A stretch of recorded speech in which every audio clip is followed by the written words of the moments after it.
What if it's not about a building? What if it's not about stained glass or steeples? What if it's about just Jesus? All right, episode 4. I really didn't think we'd take this long to go through them, but man, it's been a pleasure, and I'm really excited to get to these last two: gentleness and self-control. And I don't know that either one of those are my strong suits, but I'm here for it. Let's go.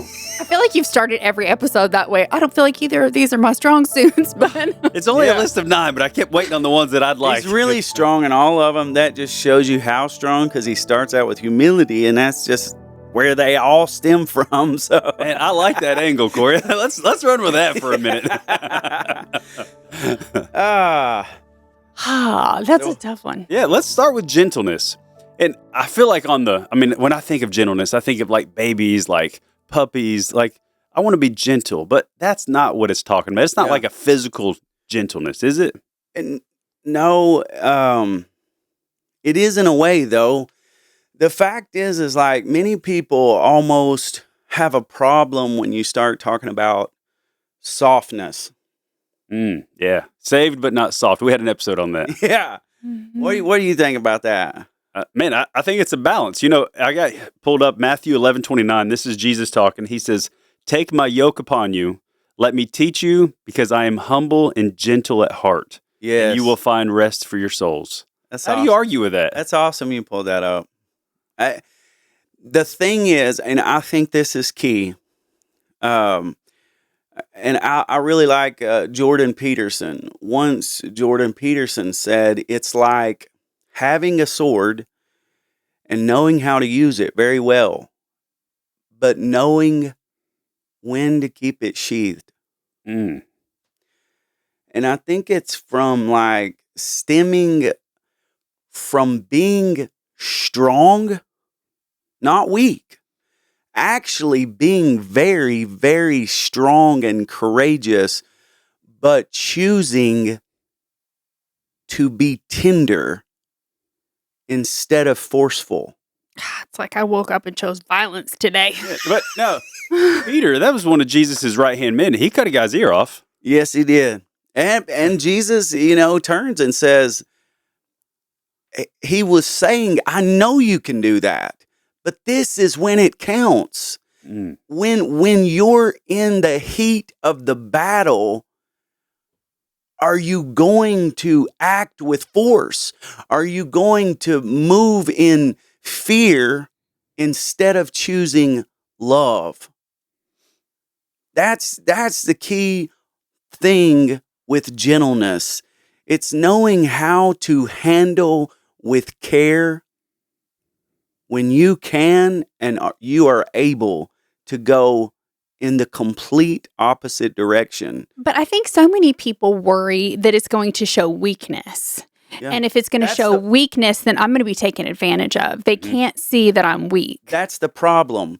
Because if you have God, you're acting from a strength, a power, instead of the downfall of the world is acting from a place of insecurity. That's good. But how do we be gentle? We be kind. We do all these fruits, but you don't let people take advantage of you. Because that's where the hard part is. Because as soon as I find out you're at the Yes Man convention, like the movie, I love that movie, I'm going to wait outside and be like, hey, can you give me $100? Hey, can you drive me here? Can I borrow your phone? You have to say yes. I feel like that's almost what these are, but there's got to be a caveat to where maybe we're not always just, or maybe you have to. I don't know. Oh, I know, yeah.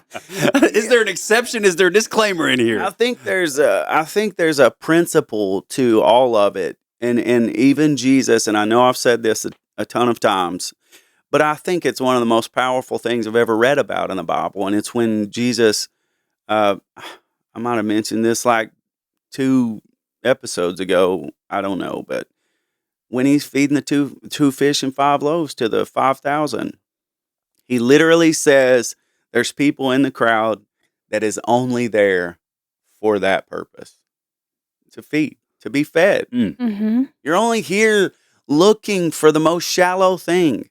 You're not listening to what I'm saying. You're not trying to build strength.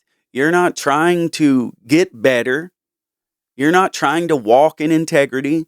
You're trying to be fed. You're looking for that natural. And that's the point.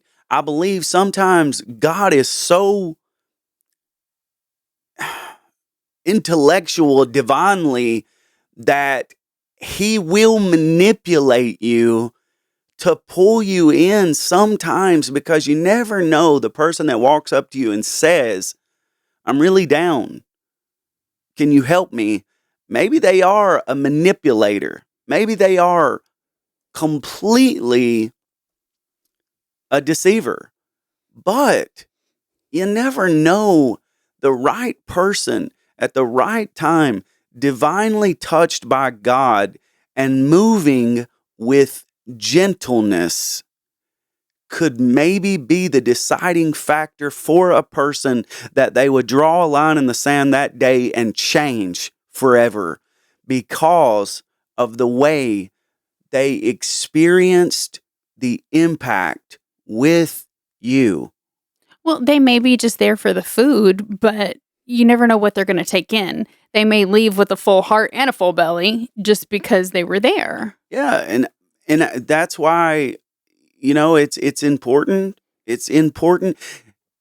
God says in his word, be careful to entertain strangers, for some have entertained angels unaware.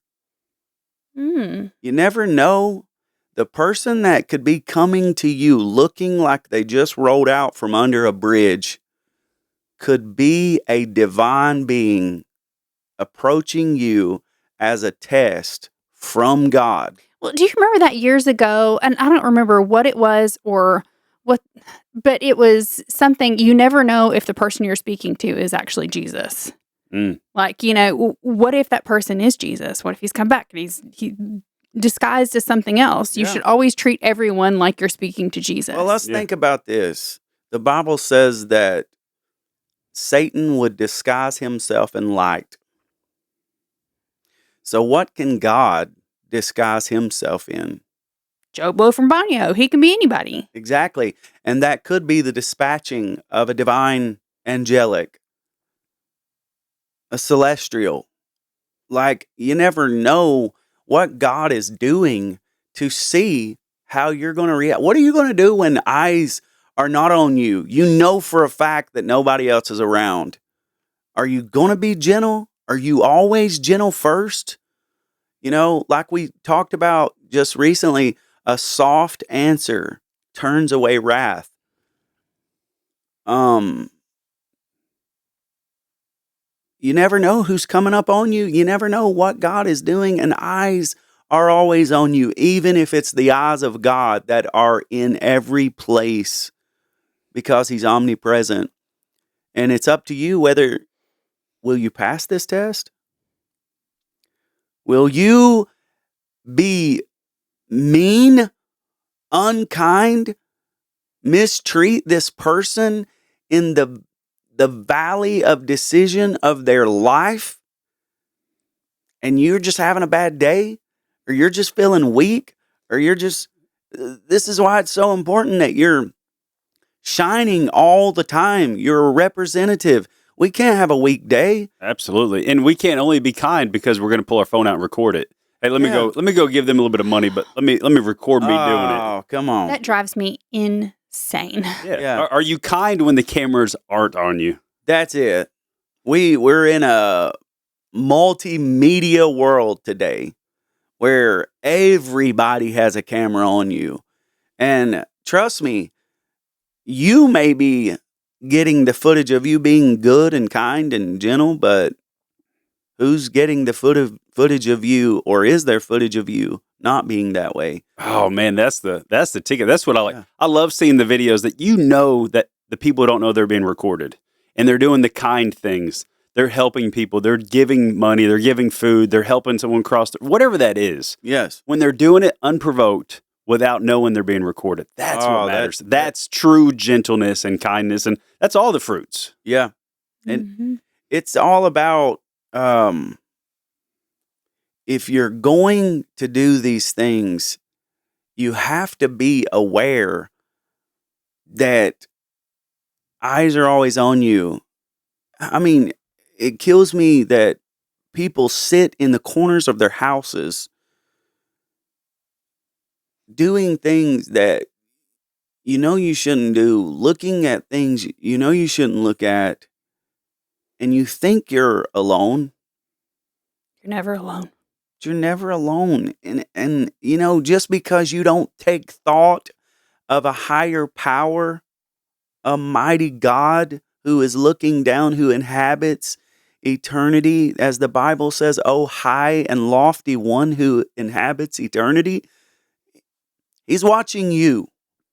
And you would flip your wig if somebody barged into that room at that moment, wherever you are with your friends and your little dark parties and clouds, just like a police officer barging in and saying, hey, what's going on here? And you jumping up and fleeing like a bunch of ants.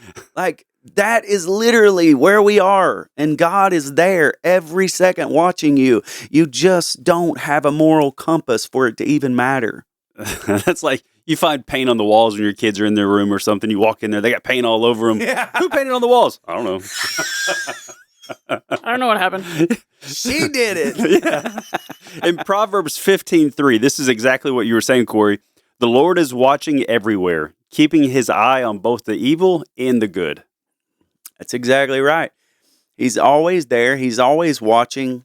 It's always his divine intervention to whether he is going to have something to do with you or not, to whether he is going to see, is there a certain principle or use of integrity in you that's something that God could use.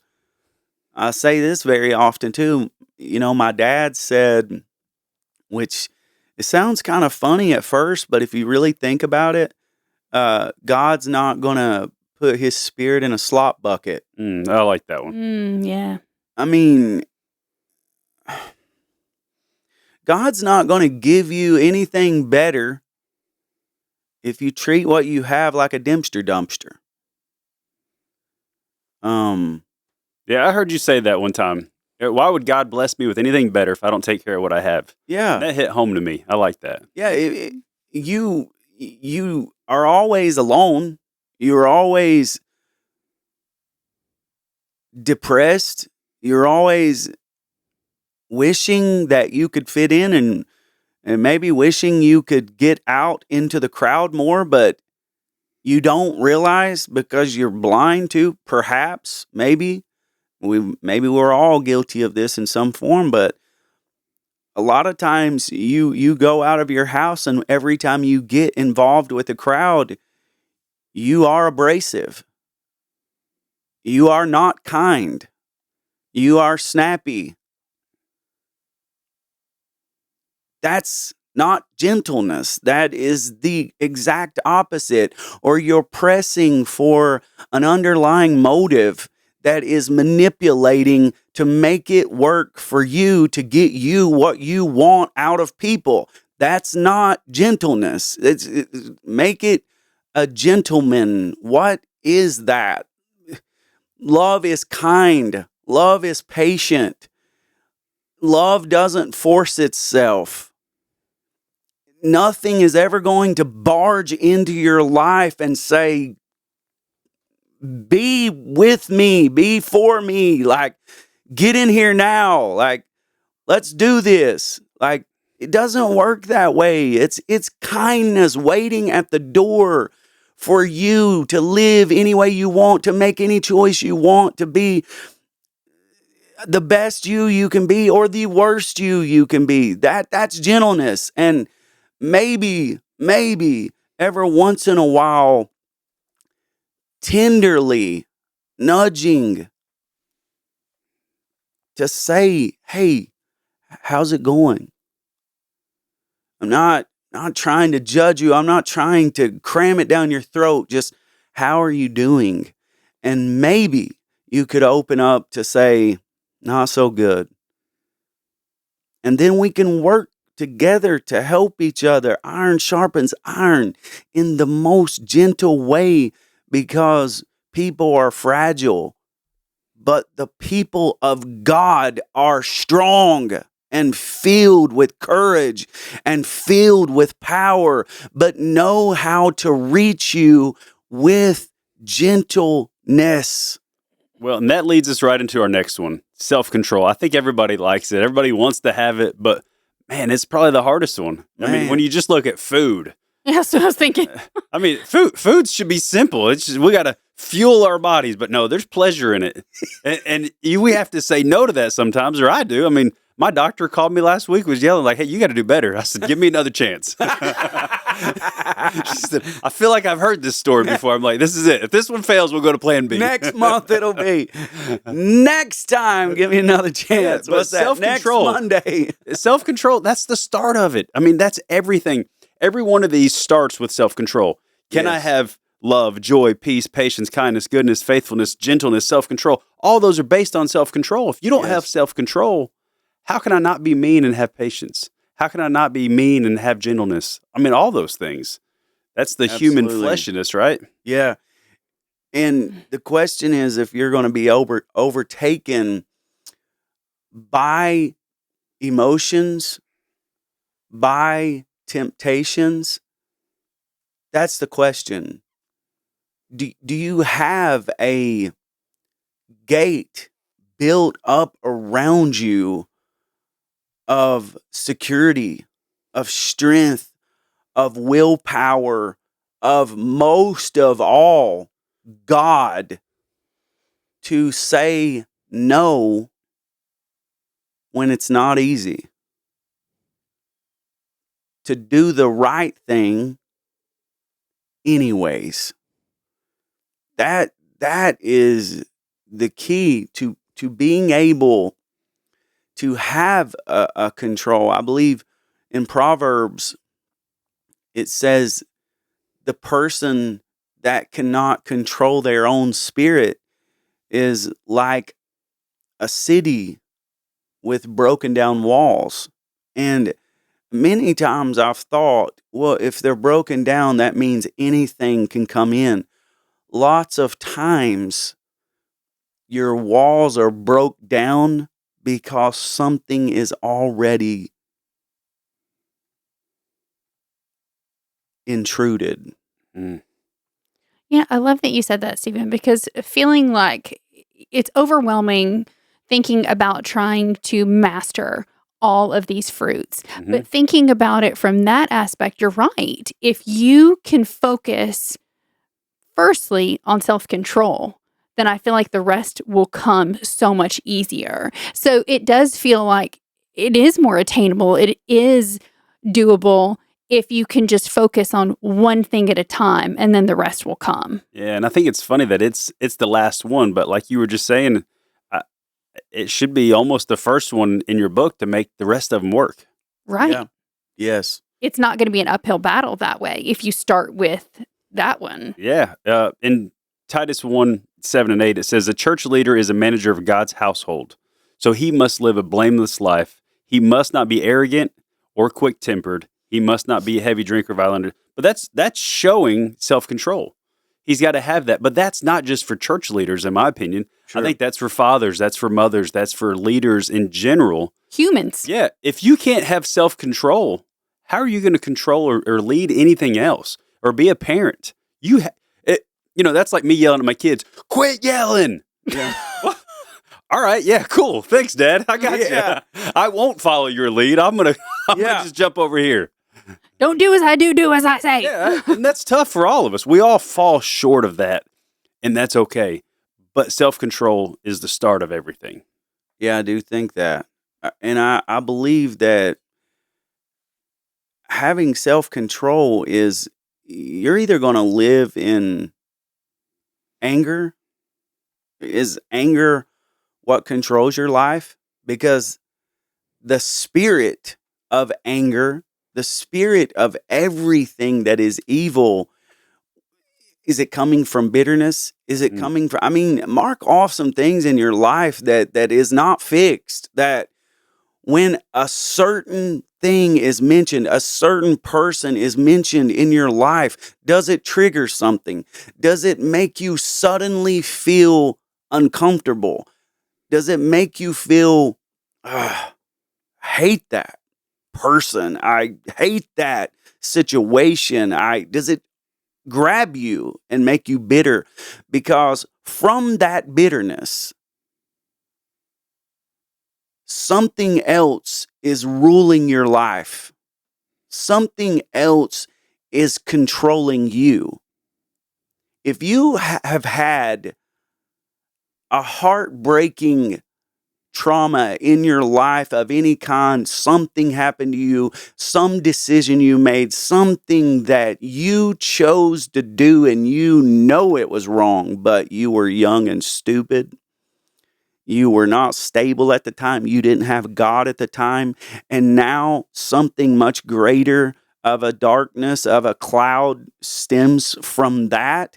And that is what rules you, because long ago, something broke your gates down, something broke your fortress down, something broke your walls down and got in, and it's never gotten out.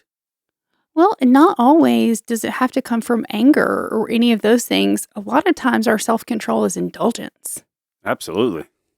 Yes. That is huge. But that indulgence is probably